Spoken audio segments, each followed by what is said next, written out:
शारदां देवीं रामकृष्णं जगद्गुरुं पादपद्मे तयो श्रित्वा प्रणमामि मुहुर्मुहुः। जय माँ। ठाकुर माँ स्वामी जी के प्रणाम निवेदन करी। आपनारा जारा लाइवे आছেন, যারা পরে রেকর্ডিং শোনেন, সকলকেই আমার শ্রদ্ধা প্রণাম নমস্কার জ্ঞাপন করি। আজকে মাতৃ অনুধ্যান আমরা করব, কিন্তু আজকের দিনটি একটি বিশেষ দিন। আমাদের রামকৃষ্ণ পরিবারের আমরা তো অন্তর্ভুক্ত, শ্রীরামকৃষ্ণ পরিবারের আমাদের সকলের জন্য আজকের দিনটির একটি বিশেষ তাৎপর্য রয়েছে। রামকৃষ্ণ মঠ এর চতুর্থ অধ্যক্ষ পূজ্যপাদ স্বামী বিজ্ঞানানন্দজি মহারাজের আজ পূর্ণ জন্মতিথি। তার আগেকার নাম ছিল হরিপ্রসন্ন চট্টোপাধ্যায়। এই বিজ্ঞান মহারাজের যেহেতু আজকে পূর্ণ জন্মতিথি, আমরা তার সম্বন্ধে স্বল্প পরিসরে একটু প্রসঙ্গ করলে আমাদেরই কল্যাণ। মহারাজকে রাজা মহারাজ এবং অন্যান্য গুরু ভাইরা বলতেন গুপ্ত ব্রহ্মজ্ঞানী। বিজ্ঞান মহারাজকে বলতেন কেন গুপ্ত? তিনি নিজেকে গোপন রাখতেন। একদম ছেলে মানুষ। যখন তিনি মোজা পরতেন, 2 জোড়া 3 জোড়া মোজা একসঙ্গে পরতেন, একদম হাঁটু পর্যন্ত। আমাদের অনেকে মনে হতে পারে ও শীতকালের দিনে তো লোকে অমনি পরেই, শীতকাল নয় গরমকালে অমনি মোজা পরে বসে আছেন। সেই একেবারে আলখাল্লার মতো ঢোলা জামা কাপড় পরা, এক গাদা পকেট, মানে অদ্ভুত পোশাক। ছোট ছোট ছেলেরা দেখলে হাসত। তবে মহারাজ বলতেন আমি রামজি কা বান্দর হু, মানে আমি রামচন্দ্রের বাঁদর হয়েছি। মহারাজের ঠাকুরকে তো স্বাভাবিকভাবেই তিনি খুব ভক্তি করছেন, মানছেন। স্বামীজিকেও কিন্তু তিনি খুব ভয়ও করতেন, আবার খুব ভালোবাসতেন। কিন্তু শ্রী শ্রী মায়ের কাছে তার কেন জানি না তার মনে একটু সংকোচ হতো, দ্বিধা হতো, সেটা তিনি মায়ের কাছে খুব একটা যেতেন না। তো একদিন স্বামীজি কি করেছেন, স্বামীজি তাকে বলছেন, স্বামী সেটা জানতে পেরেছেন যে মায়ের কাছে তিনি যান না। তখন স্বামীজি বলছেন পেশন কেন? ওই হরিপ্রসন্ন চট্টোপাধ্যায়, ওই প্রসন্ন একটু আদর করে স্বামীজি বলতেন পেশন। এবং অন্যান্য গুরু ভাইরাও অনেকেই তাকে পেশন বলে ডাকতেন। তো বলছে পেশন, তুমি মাকে প্রণাম করতে গেছিলে? তো তিনি বলছেন না যাইনি। বলছেন যাও, মাকে গিয়ে এক্ষুনি প্রণাম করে এসো। তার স্বামী বিবেকানন্দ 1863 আর আমাদের বিজ্ঞান মহারাজ হচ্ছেন 1868। সবাই সব কাছাকাছি। তো তখন বলছেন যে যাও প্রণাম করে এসো। বিজ্ঞান মহারাজ ভাবছেন আচ্ছা স্বামীজি যখন বলেছেন তাহলে প্রণাম করে আসি, কোন রকমে গিয়ে ঢিপ করে একটা প্রণাম করে চলে আসবো। আসলে তিনি তো মায়ের কাছে যান না, মায়ের কাছে যেতে একটু দ্বিধা সংকোচ হয়। তো সত্যিকারে যেটা ভেবেছেন সেটাই করেছেন। তিনি গিয়ে মাকে আর ঢিপ করে প্রণাম করে উঠেছেন, মানে উঠে চলে আসবেন। পেছনে স্বামীজি দাঁড়িয়ে বলছেন পেশন, তুই মাকে এইভাবে প্রণাম করলে? সাষ্টাঙ্গ হয়ে প্রণাম করো। মা হচ্ছেন সাক্ষাৎ জগদম্বা, সাষ্টাঙ্গ হয়ে প্রণাম করো। উনি তো ভাবেনই যে পেছনে স্বামীজি দাঁড়িয়ে থাকবেন। তারপর স্বামীজির কথা অনুযায়ী তিনি একেবারে সাষ্টাঙ্গ হয়ে প্রণাম করলেন মাকে। এরপরে যখন স্বামী বিজ্ঞানন্দজি পরবর্তীকালে তিনি বলছেন যে ঠাকুরকে সহজে ধরা ছোঁয়া যায় না, ঠাকুরের দুষ্টু, তাকে কিন্তু সহজে ধরা ছোঁয়া যায় না, কিন্তু মা বড় দয়ালু, তোমরা মাকে ধরে থাকো। তাহলে তোমরা মাকে ধরে থাকো। আজকে স্বামী বিজ্ঞানানন্দজি মহারাজের পুণ্য জন্মতিথি। তিনি আমাদের সকলের জন্যই যেন এই বার্তাটি রাখলেন যে মায়ের অপার করুণা, মা বড় দয়ালু, আর তোমরা সকলেই মাকে ধরে থাকো। আমরা যত মাকে ধরে থাকব তত আমরা নিশ্চিন্তে থাকব, কারণ মা দশভুজা হয়ে আমাদের রক্ষা করছেন। মা আমাদেরকে আশ্রয় দিচ্ছেন। সেই জন্যই মা বলছেন শরণাগত হও, কেবল শরণাগত হও। এই যে শরণাগতির কথা মা বলছেন, আর আমরা বিজ্ঞান মহারাজের কাছে শুনলাম তোমরা মাকে ধরে থাকো। বিজ্ঞান মহারাজের জীবনের আরো দু একটা ঘটনা একটু আমরা আলোচনা করে নিতে পারি প্রসঙ্গক্রমে। তিনি যখন মঠে আছেন, মানে মঠে এসছেন, মাঝে মাঝে আসতেন, তখনও অধ্যক্ষ হননি, এসছেন, মহারাজের শরীরটা ভালো নেই, একটু ঘুষঘুষে জ্বর আছে, গায়ে হাত পায়ে যন্ত্রণা, আরও কিছু অসুবিধা রয়েছে। তো তখন স্বামী অভয়ানন্দজি মহারাজ, মানে ভরত মহারাজকে বলছেন খুব অনুনয় বিনয় করে, মহারাজ একটু ডাক্তার ডেকে নিয়ে আসি। বলছেন না, বলছে না মহারাজ, ডাক্তার একটু দেখান, একটু ডাক্তার দেখালে ভালো হবে, বারবার অনুরোধ করছেন। তখন বলছেন তুমি ভালো ডাক্তার আনতে পারবে? বলছে হ্যাঁ। বলছেন এখানে সব থেকে ভালো ডাক্তার কে? তখন বলছেন ডক্টর নীলরতন সরকার। তার থেকে বড় ডাক্তার নেই? বিজ্ঞান মহারাজ জিজ্ঞেস করছেন ভরত মহারাজকে, তার থেকে বড় ডাক্তার নেই? বলছে না না, এনার থেকে বড় ডাক্তার যাই। তুমি জানো? বলছে আমি জানি না। তখন বলছেন আছে, এর থেকে বড় ডাক্তার আছেন, শ্রীরামকৃষ্ণ, তিনি আমাকে দেখছেন, আমাকে আর কোনো ডাক্তার দেখাবার দরকার নেই। মানে সব থেকে বড় ডাক্তার হচ্ছেন ঠাকুর। এই যে একেবারে ভগবানে বিশ্বাস যে কথাগুলো বলা হয়, আমরা তো কথার কথা বলি, আমরা কি এই বিশ্বাস রাখতে পারি? তাকে তার শরীর খারাপ, তিনি ওষুধ পর্যন্ত খুব মানে নেহাত অসুবিধায় না পড়লে খেতেন না। বলছেন সব থেকে বড় ডাক্তার হচ্ছেন শ্রীরামকৃষ্ণ, তিনি তো আমাকে দেখছেন, তাহলে তোমরা এত ভাবছো কেন? অসাধারণ। বিজ্ঞান মহারাজের জীবনটায় দেখুন কেমন একটি ঘটনা শুনলে আমাদের গায়ে কাটা দিয়ে উঠবে। এনারা আসলে ব্রহ্মজ্ঞ মহাপুরুষ, তো এনাদের জীবনটাই অদ্ভুত। সেই ছোট থেকে বড় পর্যন্ত সম্পূর্ণ জীবনটা, তিনি তখন কি ইঞ্জিনিয়ার, বিরাট ইঞ্জিনিয়ার। সব থেকে বড় কথা হচ্ছে যে রামকৃষ্ণ মঠ, বেলুড় মঠের যে ঠাকুরের মন্দির, মূল মন্দির আমরা যে দেখতে পাই 1938 সালে যার উদ্বোধন হয়, সেইটি রূপকারকে, রূপকার হচ্ছেন বিজ্ঞান মহারাজ। এবং তাকে স্বামীজি বলেছিলেন যে যখন এটা প্রতিষ্ঠিত হবে তখন আমি দেখব।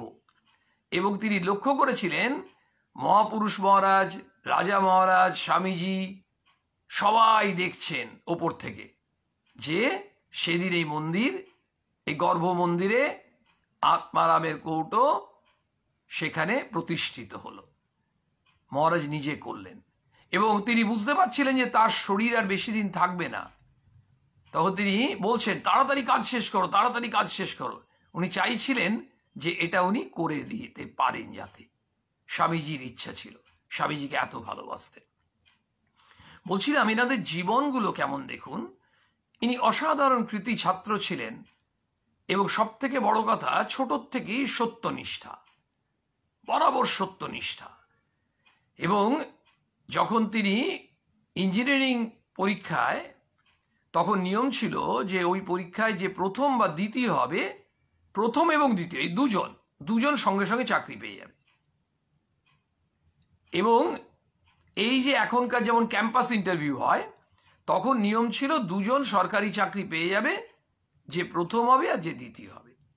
বিজ্ঞান মহারাজ এত ভালো ছাত্র ছিলেন, উনি হয় প্রথম বা দ্বিতীয় হবেনি। এবার তার এক বন্ধু ছিল, সেই ছেলেটি খুব গরিব, সেও বুদ্ধিমান ছেলে। তো সে বিজ্ঞান মহারাজকে বলছেন যে আমি কিন্তু প্রথম দ্বিতীয়র মধ্যে তো হব না, হয়তো তৃতীয় হয়ে গেলাম, কিন্তু আমার চাকরিটার বড় দরকার ছিল, কিন্তু আমি তো হতে পারবো না। তোমরা তো দুজন প্রথম বা দ্বিতীয় ঠিক হয়ে যাবে, মানে আরো কেউ একজন আর তুমি, আমি তো চাকরিটা পাবো না, অথচ আমার পরিবারের জন্য চাকরিটার খুব প্রয়োজন ছিল। তখন স্বামী বিজ্ঞানানন্দজি তিনি কি করলেন, তিনি বন্ধুকে বললেন, তুই চিন্তা করছিস কেন, আমি এবারে পরীক্ষাটা দেব না, তাহলে তুই প্রথম বা দ্বিতীয় হবি। যে জায়গাটার ওনার পজিশনটা, উনি তো সরে এলেন, স্যাক্রিফাইস করলেন, এই হচ্ছে ত্যাগ। নিজে পরীক্ষা দিলেন না, যাতে তার ওই গরিব বন্ধুটি গরিব, তার অর্থের প্রয়োজন, তার চাকরির প্রয়োজন, তার জন্য নিজে পরীক্ষা না দিয়ে সরে এলেন, যাতে সেই বন্ধুটি চাকরি পায়। অদ্ভুত জীবন, অদ্ভুত মন, এই যে বিরাট হৃদয়, এই এক একজন আমরা যেদিকে তাকাচ্ছি সবার ওই বিরাট হৃদয়, বাবুরাম মহারাজ, রাজা মহারাজ, স্বামীজি, বিজ্ঞান মহারাজ, প্রত্যেকে, এই যে প্রত্যেকে ঠাকুরের কাছে যখন এসেছেন, বিজ্ঞান মহারাজ নিজেও ঠাকুরের শুনেছেন, যে রাম যে কৃষ্ণ সেই ইদানিং রামকৃষ্ণ, তিনিও শুনেছেন, কয়েকজন শুনেছিলেন এই কথা। মজার ব্যাপার, একবার ঠাকুরের কাছে এসছেন, তখন একদিন ঠাকুর বলছেন, আচ্ছা দেখি কুস্তি করতে পারিস? তো সে বিজ্ঞান মহারাজ কুস্তি, ভালো চেহারা, ডন বৈঠক্য দেওয়া চেহারা, ব্যায়াম করা, তো বলছেন হ্যাঁ। আর বিজ্ঞান মহারাজ ভাবছেন, আরে ঠাকুরের তো এই শরীর, তার সঙ্গে কি কুস্তি করবো? ঠাকুর বলছেন আমার সঙ্গে কুস্তি করতে হবে। তো ঠাকুর একদম সেই তাল ঠুকে ঠুকে আসছেন এগিয়ে, যেমন সেই কুস্তিগিররা আসে, পায়ে তাল ঠুকতে ঠুকতে এসে বিজ্ঞান মহারাজের দিকে এগিয়ে আসছেন, নিয়ে এবার ঠাকুর ঠেলে সরিয়ে নিয়ে যাচ্ছেন বিজ্ঞান মহারাজকে দেওয়ালের দিকে। বিজ্ঞান মহারাজ বলছেন আমার কাছে কোনো ব্যাপারই না, আমি তো এখন কি ঠাকুরকে সরিয়ে দেওয়ালের দিকে নিয়ে চলে যাব, এই ভেবেছেন। আর ঠাকুর তার মধ্যেই কিন্তু কি করেছেন, পরে বিজ্ঞান মহারাজ বলছেন আমার মধ্যে শক্তি সঞ্চার করে দিলেন। ওই ঠাকুর এক একজনকে এক একভাবে ওই শক্তি সঞ্চার করেছেন। এবং এখানে আমাদের স্বামী বিজ্ঞানানন্দজির একটা দর্শনের কথা এখানে প্রসঙ্গে বলে তারপরে আমরা মাতৃ অনুধ্যানে প্রবেশ করতে পারি। অন্ততপক্ষে এই পুণ্য দিনে তার সম্বন্ধে কিছু জানলাম, এটা আমাদের পক্ষে খুব কল্যাণকর। তো সেই আরেকটি দর্শনের কথা বলি। তিনি দেবাদিদেব মহাদেবকে বিশ্বনাথ দর্শন করেছেন। যখন তিনি কাশীতে গেছেন, আসলে তিনি বিরাট ইঞ্জিনিয়ার, তো কাশীতে তখন সেবাশ্রম হচ্ছে, সেইটির দেখাশোনা, সেটার কিছু কনস্ট্রাকশনের জায়গাগুলো তিনি দেখবেন বলে গেছেন। যখন গেছেন, যেতে গিয়ে ওই এক্কা গাড়িতে যাচ্ছিলেন, এক্কা গাড়িটা উল্টে যায়, তিনি পড়ে যান, তার উপর আবার একটা ভারী জিনিস তার পায়ে পড়ে, সেদিন প্রচণ্ড যন্ত্রণা, রাত্রেবেলায় প্রচণ্ড যন্ত্রণা হচ্ছে। তখন তিনি ভাবছেন তাহলে তো আমি কাজ করতে পারবো না, ঠাকুরের কাজ করতে এসে আমি তো অসুস্থ হয়ে গেলাম। তিনি ঠাকুরকে বলছেন, রাত্রেবেলায় মধ্যরাত্রে স্বয়ং বিশ্বনাথ দর্শন দিচ্ছেন, মহাদেব দর্শন দিচ্ছেন। এবার বলছেন না আমি যাব না, উনি দর্শনে বলছেন আমি তো ঠাকুরের কাজ করতে এসেছি। তারপর দেখছেন ওই শিব তাকে এসে জড়িয়ে ধরছেন, আর তার শরীর একেবারে ঠান্ডা হয়ে গেছে। সকালবেলায় উঠে দেখছেন তার কোথায় গায়ে প্রায় যন্ত্রণা, কোথায় জ্বর, কোথায় অন্য অসুবিধা, অ্যাবসলিউটলি ফিট, সম্পূর্ণ সুস্থ। ওই যে দর্শন, বলছেন আমি ঠাকুরের কাছে যাব, আমি এখন, তুমি আমাকে নিতে এসছো, আমি তোমার কাছে যাবই না, আমি ঠাকুরের কাজ করব।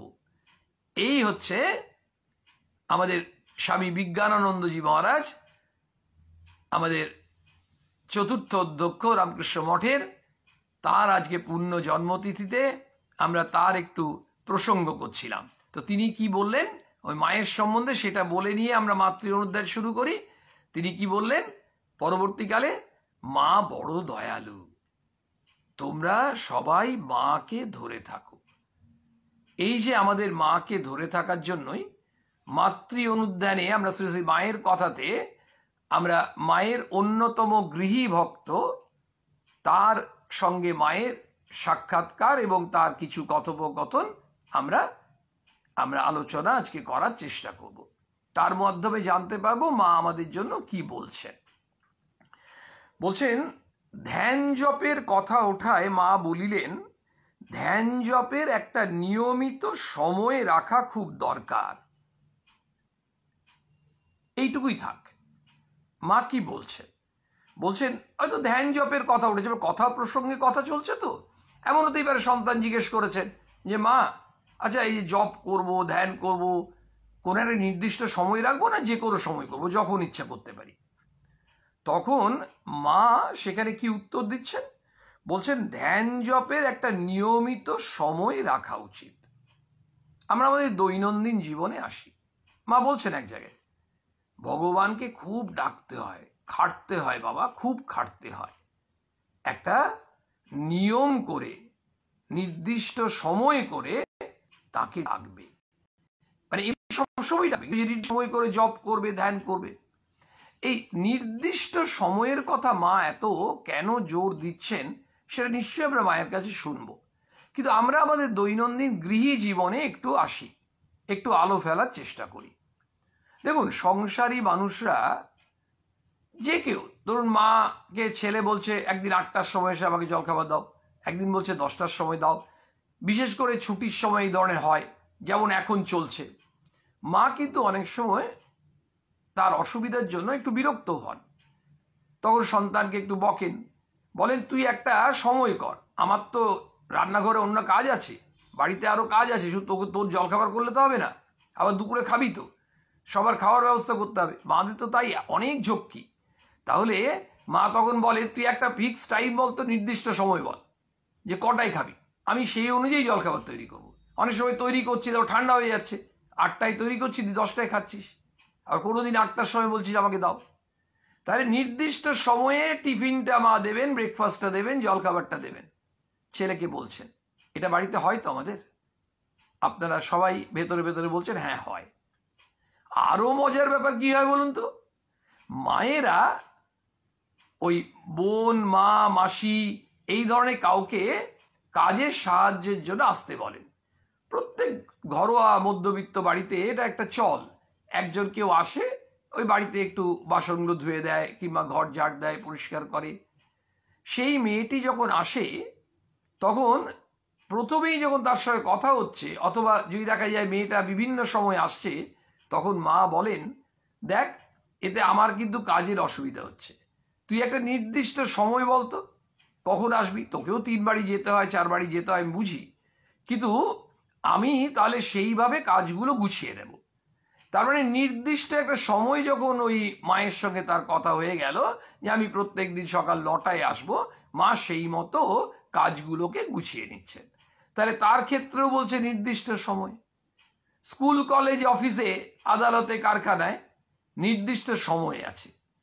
যদি হয় যে কোনো কারখানায় হয়তো দেখা যায় 2টোর থেকে ডিউটি, শিফটিং ডিউটি, তাহলে কিন্তু ঠিক 2:05 মধ্যে তাদের ঢুকে যেতে হবে। 2টোর সময় ডিউটি বলে আমি 2:30টায় ঢুকলাম, 3টেই ঢুকলাম, সেটা হবে না। আজকাল অনেক জায়গায় পাঞ্চিং সিস্টেম করে দিয়েছে। কেন? ওই টাইমটা রেকর্ডেড হচ্ছে।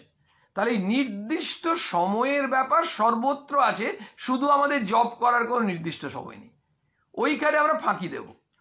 আমরা বলছি সারাদিন বিভিন্ন রকম কাজকর্ম করে যখন একবার সময় পাবো টুক করে জব করতে বসে যাব। এইটা হচ্ছে আমাদের সংসারী মানুষদের একটা সুন্দর অজুহাত। এবং অজুহাতটা কি, এত কাজ, ঠাকুর বলেছেন না সংসারীর পিঠে 20 মণ বোঝা, ব্যাস ওইটা আমরা কোট করে দিলাম। আমরা কিন্তু কোট করতে খুব ভালো পারি, ঠাকুরের কথা, মায়ের কথা, যেগুলো আমাদের কাজে লাগবে আমাকে বাঁচাবার জন্য সেগুলো বলে দিই। ওই যে ঠাকুর বলেছেন ফাউটা নিতেও ছাড়বি না, আমরা বাজারে গিয়ে প্রথমেই দেখি যে যা নিলাম, তরকারি বাজার করলাম, করে টোরে দেখলাম আর এর কাছে তো কিছু ফাও নেওয়া হলো না। বললাম দাও, এটা একটু দাও ফাও, এই লঙ্কাটা দাও কয়েকটা। বললো কেন? ওই ঠাকুর বলেছেন ফাও নিতে ছেড়ো না। তুমি তো ঠাকুরকে পড়োনি, আমরা পড়েছি। এই হচ্ছে আমরা ভক্ত, মানে যেটা আমাদের দরকার, তার মানে আমরা সুবিধেবাদী, মানে অর্থাৎ যেটাতে আমার সুবিধা হবে সেটা। আবার যখন মা বলছেন অন্য কারো দোষ ধরো না, তখন আমরা কিন্তু দোষ দিব্যি ধরে যাচ্ছি, তখন কিন্তু মায়ের ওই কথাটা আমরা আওড়াতে চাই না, ওটা সাইড করে দিই। তাহলে এই যে জায়গাটা আমাদের মা বসাবেন, জপ করাতে বসাবেন, একটু ঈশ্বর স্মরণ মনন করতে হবে। ঠাকুর বলছেন ঈশ্বরের নাম গুণগান সর্বদা করতে হয়, যেভাবে পারো তুমি। আমরা যে রামকৃষ্ণ নাম করছি, ঠাকুর বলছেন, মহাপুরুষ মহারাজ বলছেন যে মানে এমন অবস্থা আমরা যেভাবেই করি না কেন, আমরা যেমন ভাবেই করি না কেন, রামকৃষ্ণ নামের এমন শক্তি, আমরা বুঝি আর না বুঝি আমাদের কল্যাণ হচ্ছে। তাহলে আমাদের ভগবানকে ডাকার জন্য, জপ করার জন্য, মনটাকে কনসেন্ট্রেট করার জন্য আরও একটা সুবিধা আছে। দেখবেন ওই ছোট ছেলেটা যদি জলখাবারের নির্দিষ্ট সময়ে খায় সুবিধা হবে, ওই মাসি কাজ করতে একটা ফিক্সড টাইমে এলে মায়েদের সুবিধা হবে, সব জায়গাতে তাই। তেমনি আমরা যদি একটা নির্দিষ্ট সময় জব করি, আমাদের কেন জানি না কিছুদিন পর এমন অভ্যেস হয়ে যাবে, ওই ঠিক ধরুন আমরা বসি হয়তো সকাল 6টার সময়, এই 6টার আশেপাশে মনটা কিন্তু কেমন দেখবেন ওই দিকে আমাদের ছুটছে। যদি নাও ছোটে, আস্তে আস্তে হলো ওই দিকে ইনক্লাইন্ড হচ্ছে। এই যে ওই দিকে প্রবণতাটা আসছে, সেটা কেন? কারণ আমরা ওটাকে অভ্যেসের মধ্যে করেছি। ওই অভ্যাসটা একটা বিরাট জিনিস। সেই জন্য মা বললেন ধ্যান জপের একটা নিয়মিত সময় রাখা খুব দরকার। মানে আমাদেরকে বাধ্য করছেন না, কিন্তু বলছেন একটা নির্দিষ্ট সময় রাখাটা খুব প্রয়োজন। ফলে আমরা যেন এবার থেকে যারা আমরা এই নির্দিষ্ট সময় রাখি না, এই মাতৃ প্রসঙ্গ করছি কেন? আমাদের নিজেদের কল্যাণের জন্য। আমরা তো কাউকে উদ্ধার করে দিচ্ছি না। আমরা কে উদ্ধার করার? উদ্ধার করছেন ভগবান। আমরা কোথাকার কে? আমরা সাধারণ জীব। কিন্তু এটা তো ঠিক, আমাদের নিজেদের অভ্যেসটা তো পরিবর্তন হবে, একেবারে আমূল না হলেও একটু একটু হবে। আমরা সচেষ্ট হতে পারি, দেখি না আমরা করে, তাতে আমাদের মানসিক যে উত্তরণ সেটা অবধারিত। মা বলছেন কারণ কখন যে ক্ষণ বয় বলা যায় না। ক্ষণ মানে অনুকূল সময়। এই যে কখন যে সময়টা অনুকূল হবে, ফেভারেবল হবে, সেটা কিন্তু বলা যায় না। সেই জন্য একটা নির্দিষ্ট সময় করে নিতে বলছেন। ও হঠাৎ এসে উপস্থিত হয়, টের পাওয়া যায় না এই অনুকূল সময়টা। সেই জন্য যতই গোলমাল হোক, নিয়ম রাখা খুব দরকার। হয় না অনেক সময় ধরুন বাড়িতে বিয়ে বাড়ি আছে, পৈতে বাড়ি আছে, আত্মীয় স্বজন এসেছে, অনেক লোকজন এসছে, কিংবা যে কোনো কারণেই হয়তো আমরা বিভিন্ন কারণে ছেলে মেয়েদের পরীক্ষা, সেই জন্য ব্যস্ত। যাই হোক, আমরা বাড়িতে আশেপাশে যাই গোলমাল হোক, তবু ওই জায়গাটা আমরা একটা নিয়মটা রাখা দরকার। কারণ ওই নিয়মটা রাখলে, ওই আমরা যে বারবার বলি ডিসিপ্লিনের কথা, তো আমরা নিজেদের জীবনে কি ডিসিপ্লিনড? আমরা স্কুলে বাচ্চাটা ডিসিপ্লিন আছে কিনা মাস্টারমশাইরা দিদিমণিরা দেখেন, কিন্তু আমাদের মাস্টারমশাই দিদিমণি হোক আর যারাই হোক, আমরা বড়রা কি আমাদের জীবনে নিজেরা ডিসিপ্লিনড? ডিসিপ্লিন মানেই হচ্ছে ওই শুধুমাত্র স্কুল কলেজ অফিসের ডিসিপ্লিন নয়। যিনি ডিসিপ্লিনড হবেন তার সমগ্র জীবন চর্যাটাই ডিসিপ্লিন, একটা অদ্ভুত নিয়মে চলে। কখনো কখনো একটু বেনিয়ম হতে পারে, নিয়মে থাকতে থাকতে কখনো বেনিয়ম। আর আমাদের বেনিয়মে থাকাটাই হয়ে গেছে নিয়ম। মানে আমরা যে নিয়মে থাকবো না, এই অভ্যাসটা এমন করে নিয়েছি, যার ফলে আমরা এক্সকিউজ দিই। এবং দেখুন সব কিছু, আমাদের টিভি সিরিয়াল দেখার সময় আছে, গল্পের বই দেখার সময় আছে, মোবাইলে মেসেজ দেখা, হোয়াটসঅ্যাপ করা, কল করা, সব কিছুর সময় আছে, বিভিন্ন ফ্রাই করে খাওয়া, সব ঠিক আছে। কিন্তু এইটার ক্ষেত্রে এমনও হয় কোনো কোনো দিন আমরা সময় পেলামই না, পরের দিন ভাবছি আরে গতকাল তো একবারও বসলামও না। এটা কিন্তু ওই মায়ের কথা না শোনার জন্য। সেই জন্যই মা বলছেন একটা নির্দিষ্ট সময় করো না, সে যতক্ষণই হোক, তাহলে ততক্ষণ ওই 5 মিনিট হোক আর 10 মিনিট হোক, মনটা তো ওই জায়গায় আমরা নিয়ে আসার চেষ্টা করব। মন তো উড়ে বেড়াচ্ছে, এবং এটা ভুল কথা যে আমরা মনকে নিয়ন্ত্রণে আনা অসম্ভব, মনকে নিয়ন্ত্রণে আনা সম্ভব কিন্তু খুব কঠিন, অসম্ভব নয়, খুব দুরূহ, এবং সেটা জন্য অনেক নিরন্তর সাধনা অভ্যাস তো করতেই হচ্ছে। তার সঙ্গে সঙ্গে ওই মনকে নিয়ন্ত্রণে আনতে দিচ্ছে না যারা, তাদের সঙ্গে মাঝে মধ্যে আড়ি করতে হয়। সেইটার ক্ষেত্রে মা কি বলছেন শুনি। ওই যে গোলমালের মধ্যেও তো তোমায় করতে হবে, তখন সন্তান জিজ্ঞেস করছেন মাকে, কাজের ঝঞ্ঝাট বা অসুখ প্রভৃতি তো আছে, সেই জন্য সকল সময় নিয়ম রাখা সম্ভব হয় না। মা আপনি তো বলছেন, কিন্তু অনেক সময় কাজের এত ঝঞ্ঝাট থাকে সংসারে না, আমরা হলো মাকে তাই বলতাম, মা গো তুমি যাই বলো, সংসারে প্রচুর কাজ, মানে তুমি আর কি বুঝবে, মাকে হয়তো এইভাবে বলতাম যে আমাদের পরিবারে এত ঝামেলা ঝঞ্ঝাট, তারপর রোগ অসুখ এসব তো আছে, তখন আমরা নিয়ম কি করে রাখবো? আচ্ছা বলুন, রোগ অসুখ হলেও তো ওষুধেরও তার নিয়ম থাকে। আমাদেরকে ধরুন কারো কোনো একটা ওষুধ বলেছে যে দুপুরে খাওয়ার পরে 10 মিনিট পরে ওষুধটা খাবেন, তা আমরা তখন তো প্রথম ভুলে গেলেও পরে ওটা অভ্যেস হয়ে যায়, ঠিক খাওয়ার পর 10 মিনিট পরে ওষুধটা খেয়ে নিই। রাত্রে শোয়ার আগে আধ ঘন্টা আগে ওষুধটা খেতে হবে, আমরা ঠিক খেয়ে নিই।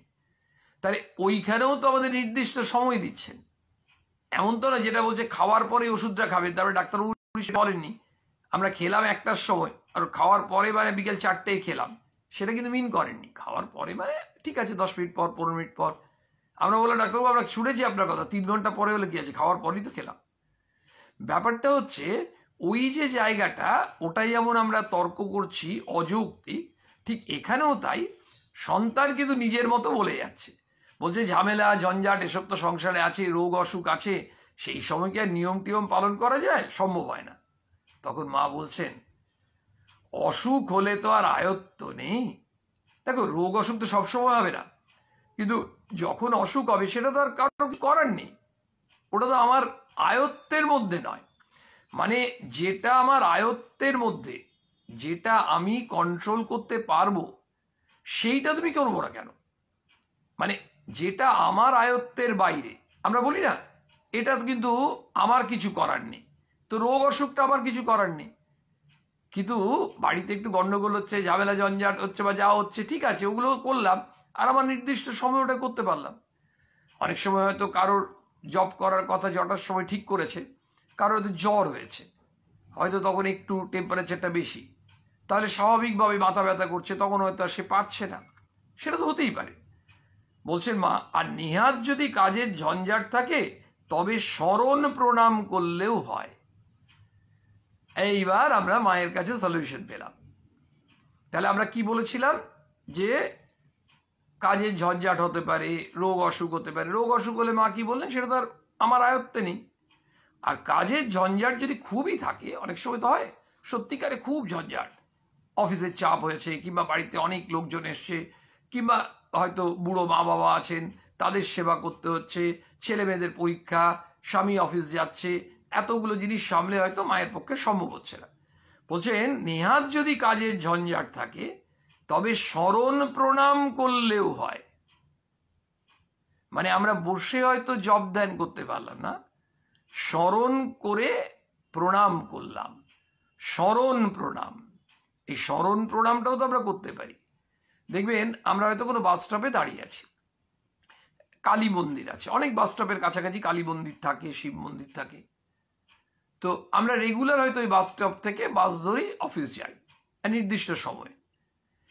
কিন্তু আমরা ইচ্ছে করে অফিস যাওয়ার হয়তো বাস স্টপে বাসটার যা টাইম তার থেকে হয়তো 10 মিনিট আগে পৌঁছে যাই, একটু দেবাইদেব মহাদেব মা কালী এখানে মন্দিরে একটু 5 মিনিট 7 মিনিট বসে একটু প্রণাম করলাম, অথবা দাঁড়িয়েও প্রণাম করলাম, একটু ওইখানটাতে মনটা রাখলাম। কিন্তু কোনো দিন এমন হতে পারে হয়তো বাস আসবে তাই 1 মিনিট আগে আমরা ওখানে পৌঁছেছি, তো আমরা কোনো রকমে প্রণাম করি বাসে উঠে পড়ি, ওই সময়টা সেদিন দিতে পারলাম না, এটা হতেই পারে।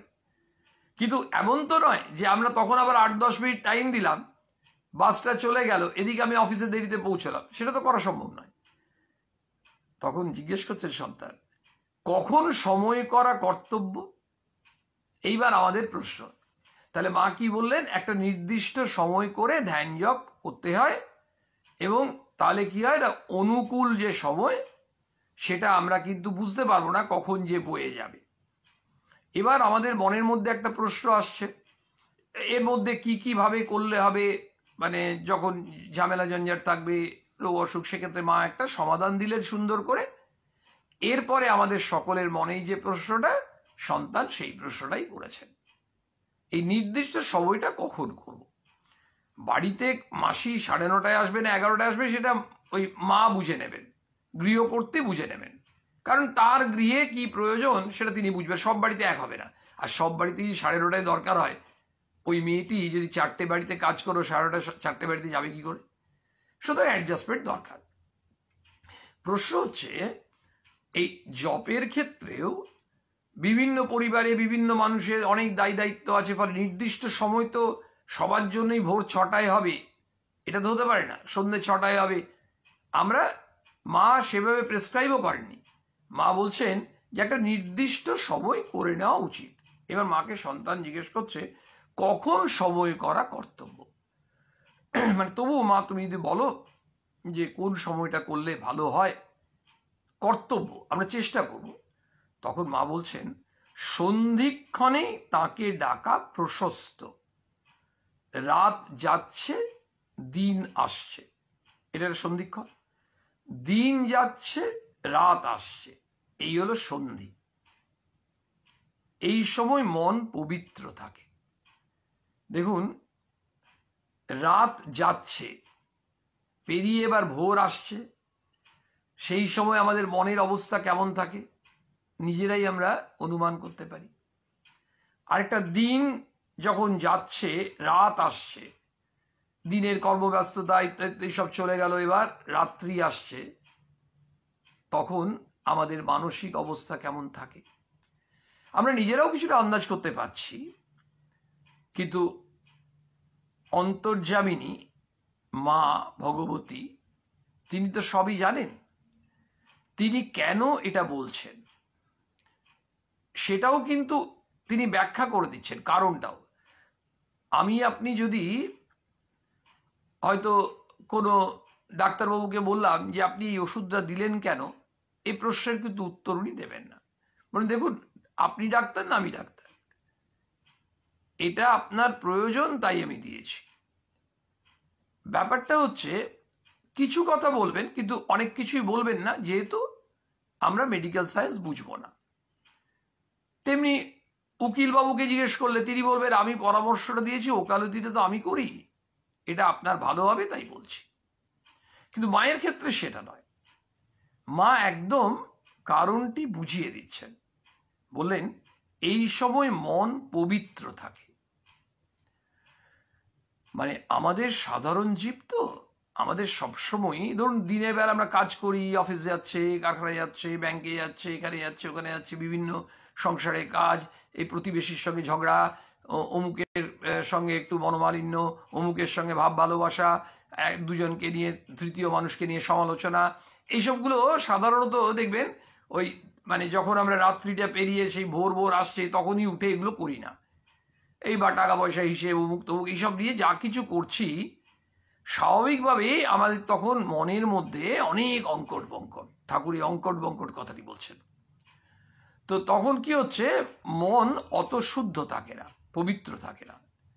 মন যখন অশুদ্ধ থাকে, অপবিত্র থাকে, মন যখন স্থির থাকে না, চঞ্চল থাকে, তখন কিন্তু আমাদের জপ ধ্যান স্মরণ মনন সেখানে আমাদের মনোনিবেশ করা বড় কঠিন হয়। যখন মন পবিত্র থাকে, মনে যখন কল্যাণ চিন্তা, মঙ্গল চিন্তা, তখন কি হয়, তখন আমাদের মনটি খুব শান্ত থাকে। দেখবেন আমাদের মন অশান্ত থাকে সাধারণত মন যখন একটু অপবিত্র চিন্তা করে, অশুদ্ধ চিন্তা করে। স্বামী বিবেকানন্দ বলছেন না যে তুমি যদি নিজে শুদ্ধ হও, পবিত্র হও, তাহলে তুমি অন্যের মধ্যে অশুদ্ধতা অপবিত্রতা দেখবে কি করে। মানে আমরা যদি পবিত্র হই তাহলে আমরা অন্যের মধ্যেও পবিত্রতাই দেখতে পাবো। তাহলে আমরা কেন অন্যের মধ্যে অশুদ্ধতা বা অপবিত্রতা বা সংকীর্ণতা দেখতে পাই? তার মানে বিবেকানন্দ আমাদেরকে বলছেন যে তুমি মানসিক দিক দিয়ে শুদ্ধ, পবিত্র, উদার নও বলে। মানে আমাদের যেমন চারিত্রিক বৈশিষ্ট্য হবে, আমাদের অন্তরটি যেমন হবে, আমরা অন্যকে ঠিক সেইভাবেই দেখতে চেষ্টা করি। সেই জন্য মন পবিত্র থাকলে, অপবিত্র হলে অশান্ত, যদি এই অটা উঠে যায় ওই অটা উঠে যাবে। মানে মন যদি পবিত্র হয় তাহলে অশান্তির অটা উঠে গিয়ে শান্তি আসবে। আর শান্তি থাকলে মনে, তখন ভগবানকে ডাকতেও ইচ্ছে করে। নইলে দেখুন কি করে আমরা ডাকবো? আরে বসতে পারি আসনে, আসনে বসেছি এই মাত্র, কিন্তু আমাদের মন তো পড়ে আছে অন্য জায়গায়। তার ফলে বসে থাকাটা আমাদের কিন্তু কার্যকরী হচ্ছে না। ওই যে একটা ছেলেকে মারা জোর করে আসে, বলে পড় পড় পড়, 3 ঘন্টার আগে উঠবি না। আরে বাবা, 3 ঘন্টা ছেলেটা যদি পড়ায় মনই না থাকে, 3 ঘন্টা বসিয়ে কি হবে? ছেলেটা 8 ঘন্টা একদম পুরো কনসেন্ট্রেট করে পড়লো, মনোনিবেশ করে, ওটা কত কার্যকরী হয়। মানে 3 ঘন্টা পড়বে না তা না, কিন্তু জোর করে যেমন 3 ঘন্টা বসানো যায়, কিন্তু 3 ঘন্টা মনোনিবেশ করানো যায় না। জোর করে প্রথমটা হয়, বসানো যায়। তেমনি আমরা আসনে 8 ঘন্টা বসতে পারি, কিন্তু আমাদের মনটা যদি উড়ু উড়ু হয়, সে মা বলছেন ওইটা হচ্ছে প্রশস্ত সময়। মানে আইডিয়াল টাইমটা মা বলে দিলেন। আমরা যারা মাতৃ সন্তান তো সবাই আমরা ভক্ত, আমরা মায়ের কথা শুনলাম, এবার আমরা অনেকেই হয়তো এই প্রশস্ত সময়টাই করার চেষ্টা করি, অনেকে হয়তো পারি না। এবার থেকে আমরা মায়ের কথা শুনে চেষ্টা করতে পারি ওই সময়গুলোয় যতটুকু পারি বসার, না পারলে অন্য সময় তো বসবই, ওই সময় মনটি পবিত্র থাকে। মনের দুর্বলতা সম্বন্ধে জিজ্ঞাসা করায় মা বলিয়াছিলেন, মনে তো অনেক দুর্বলতা আসে বাবা, ওটা প্রকৃতির নিয়ম। যেমন অমাবস্যা পূর্ণিমা আছে না, তেমনি মনও কখনো ভালো কখনো মন্দ হয়। দেখুন, মনের দুর্বলতা তো আসে। সন্তান মাকে জিজ্ঞেস করেছেন যে মা, মনে তো অনেক রকম দুর্বলতা আসে। দুর্বলতা মানে আপনারা অনুমান করতে পারছেন, এবং যে কারণে আমরা মানসিকভাবে দুর্বল হয়ে আমরা অনেক সময় অনেক কাজ করি বা কথা বলি যেগুলো হয়তো ঠিক নয়। আমরা পরে বুঝলাম, কখনো অনুশোচনা হয়, কখনো হয় না। তখন মা বললেন, দুর্বলতাকে মা কিন্তু উড়িয়ে দিলেন না। তখন মা বলছেন, বাবা ওটা প্রকৃতির নিয়ম, তুমি কিছু করতে পারবে না। মানে প্রকৃতির নিয়মই হচ্ছে যে আমাদের মনের মধ্যে কখনো কখনো মনটা খুব সতেজ, কখনো মনটা নিস্তেজ, কখনো মনে খুব উচ্চ চিন্তা, পবিত্র চিন্তা, কখনো মনে খুব সংকীর্ণ নীচ স্বার্থ চিন্তা, কামনা বাসনা লোভ একেবারে আমাকে চারিদিক থেকে আষ্টে পৃষ্ঠে বেঁধে রেখেছে। এই একই মন, কিন্তু একই মানুষ, একই মন, কিন্তু প্রকৃতির নিয়মে কখনো মনটা অনেক উঁচু স্তরে চলে গেছে, কখনো মনটা অনেক নিম্ন স্তরে আছে। কেন হয় আমাদের এই মনটা, কেন এমনি হয়? আমাদের তো মাকে জিজ্ঞেস করতে ইচ্ছে করছে, তিনি তো সবই জানেন, কিন্তু মা অত্যন্ত সহজ করে বললেন। মানে আমরা মন খারাপ করি তো, বলছে কি করবে বাবা, বাবা ওটা তো প্রকৃতির নিয়ম। যেমন অমাবস্যা পূর্ণিমা আছে না, ঠিক একই। এই যে অমাবস্যা পূর্ণিমা যেমন থাকে, তার যেমন একটা বৈশিষ্ট্য আছে। অমাবস্যার বৈশিষ্ট্য আমরা জানি, আর পূর্ণিমার বৈশিষ্ট্য আমরা জানি, কিন্তু এই অমাবস্যা পূর্ণিমা তো প্রকৃতির নিয়ম, আসবেই, আমরা কিন্তু কিচ্ছু করতে পারবো না। অনেক সময় অনেকে বলে, এই যাদের একটু বাতের যন্ত্রণা আছে, হাঁটু ব্যথা ইত্যাদি হয়, অনেকে বলে অমাবস্যা পূর্ণিমা একাদশী এই সময় নাকি একটু ব্যথা বেশি হয়, অনেকে বলে। তো হয়তো হয়, বলেন যখন, পুরোটাই তো আর মিথ্যে হবে তা নয়, তারা হয়তো অনেকে ভোগ করেছেন, তো আমরা শুনি। তা এখন কি করা যাবে? তার মানে পূর্ণিমা অমাবস্যা আসবে না? পূর্ণিমা অমাবস্যা যে অন্যান্য বৈশিষ্ট্য সেগুলো সবই আসবে। মা বলছেন, তেমনি মনও কখনো ভালো কখনো মন্দ হয়, মনও কখনো ভালো কখনো মন্দ হয়।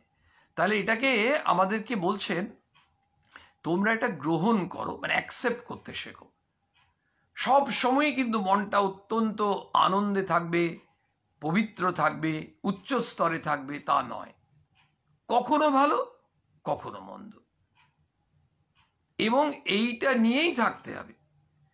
যেমন একজনের হয়তো দুজন প্রতিবেশী আছেন, একজন প্রতিবেশীর সঙ্গে তার খুব ভালো সম্পর্ক, নেক্সট ডোর নেবার, আরেক দিকের প্রতিবেশীর সঙ্গে তার খুব একটা মেলে না, প্রায়ই মনোমালিন্য হয়, ঝগড়া হয়। তো এইভাবে মনটাকে বানাতে হবে। তো এই তো কখনো ভালো সম্পর্ক থাকবে, কখনো, অথবা তার সঙ্গেই কখনো মনোমালিন্য হয়, কখনো আবার ভালো সম্পর্ক থাকে।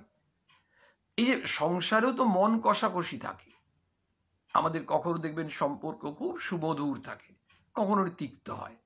এগুলো সব হচ্ছে স্বাভাবিক, এগুলো কোনোটাই অস্বাভাবিক নয়। এগুলোকে আমরা অস্বাভাবিক ভাবি, এগুলো স্বাভাবিক। কিন্তু তার সঙ্গে সঙ্গে, এবং দেখবেন একটা ভালো সম্পর্ক যদি হঠাৎ করে ভেঙে যায় তাহলে মনটা খারাপ আছে। কখনো একটা অনেক দিনের ভাঙা সম্পর্ক সেটা জোড়া লেগে গেছে, তখন মনটা আনন্দ হয়।